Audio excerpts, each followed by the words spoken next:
গ্রামের কথা মনে হলেই যে কথাটি প্রথমে মনে পড়ে তা হলো একটা সুন্দর পরিবেশ, যেখানে কোনো শব্দ দূষণ নেই, বায়ু দূষণ নেই, স্নিগ্ধ বাতাস, পাখপাখালির কিচিরমিচির এইসবের কথা। আর মনে পড়ে বিশাল দিগন্ত জোড়া মাঠ, শুধু মাঠ আর মাঠ,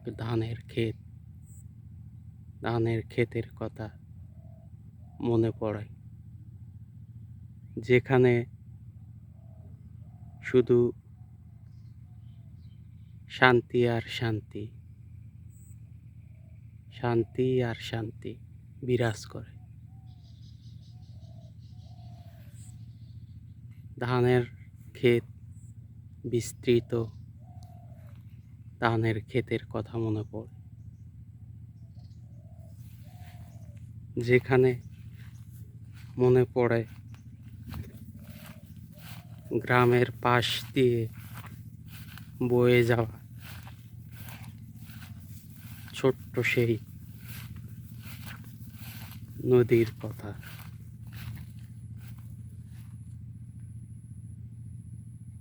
ছোট্ট সেই নদীর কথা মনে পড়ে। আমাদের এই নদীটা, ছোট্ট এই নদীটা চলে গেছে অনেক দূরে, বড় কোনো নদীর সঙ্গে গিয়ে মিশে গেছে। এইটা দিনাজপুর দিয়ে জয়পুরহাটের ভিতর দিয়ে নওগাঁ হয়ে একবার নাটোরের আত্রাই নদীতে গিয়ে মিশে গেছে এই নদী।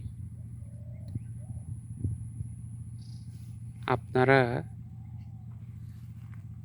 হয়তোবা দেখতে পাবেন ওই যে অদূরে যে গাছগুলা দেখা যাচ্ছে, ওইটা জয়পুরহাট জেলা আর এইটা দিনাজপুর জেলা।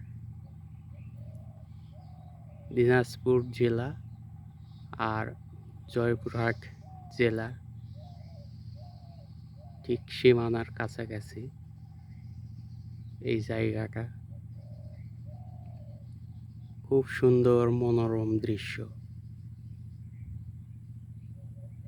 সুন্দর ধান ক্ষেত, কোনো শহরের জীবনের মতো কোনো কোলাহল নেই, কোলাহল মুক্ত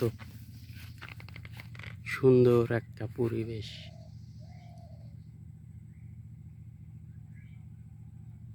কোলাহল মুক্ত খুব সুন্দর পরিবেশ, যেখানে ঝোপঝাড়,